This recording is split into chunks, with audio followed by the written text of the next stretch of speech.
এই যে দেখছো আমটা আগুনে পুড়ছে, ভাবছো নষ্ট হয়ে গেছে? এই পোড়া আম দিয়ে তৈরি হবে এমন একটা শরবত যেটা গরমে এক গ্লাস খেলেই মনটা ফ্রেশ হয়ে যায়। প্রথমে ভালো করে আমটা আগুনে পুড়িয়ে নাও, তারপর খোসা ছাড়িয়ে ভেতরে নরম শ্বাস বের করো। এই পোড়া গন্ধটাই কিন্তু এর আসল মজা। এবার আমের শ্বাসের সাথে ঠান্ডা পানি মেশাও, সাথে একটু চিনি, 1 চিমটি বিট লবণ আর ভাজা জিরার গুঁড়ো ভালো করে মিশিয়ে নাও, তাহলেই তৈরি হবে অসাধারণ স্বাদ। দেখো তৈরি হয়ে গেল ঠান্ডা এই গরমে এমন শরবত খেতে কে কে ভালোবাসো কমেন্টে জানাও, আর এমন মজার রেসিপি পেতে ফলো করতে ভুলো না। হ্যালো, আসসালামু আলাইকুম। এই ধরনের এআই ভিডিওগুলো কারা কারা দেখেন বলেন তো? না দেখলেও চোখের সামনে চলে আসে। এটা তো ভালোই ছিল, এরপরে কিছু কিছু যে বিচ্ছিরি ধরনের চলে আসে সেগুলোর কথা নাই বললাম। ফল শাকসবজি ঠিক আছে, বাট এইটা কিছু কিছু বাজে জিনিস দেখলে খুবই বিরক্ত লাগে।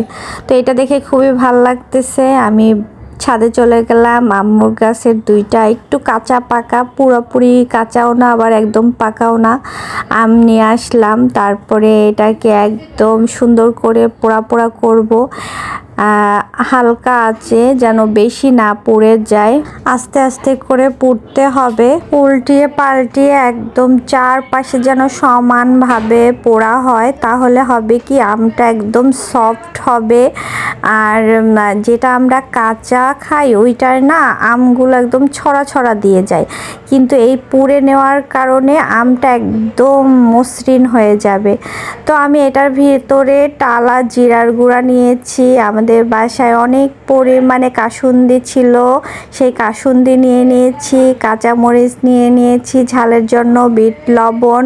তো ব্লান্ড করে তারপরে হয়ে গেল মজাদার। যদি কেউ চিনি খেতে চায় তাহলে একটু চিনি, যেরকম আমার বাবাকে চিনি দেওয়া লাগছে, আমি চিনি খাই না তাই চিনি নেও না। তো আমাদের বাসায় অনেক আসছে, আমার কাজিনরা, বোনের মেয়েরা, খালারা সবাই মিলে খেয়েছি, আলহামদুলিল্লাহ অনেক মজা লেগেছে। তো বাই, আল্লাহ হাফেজ।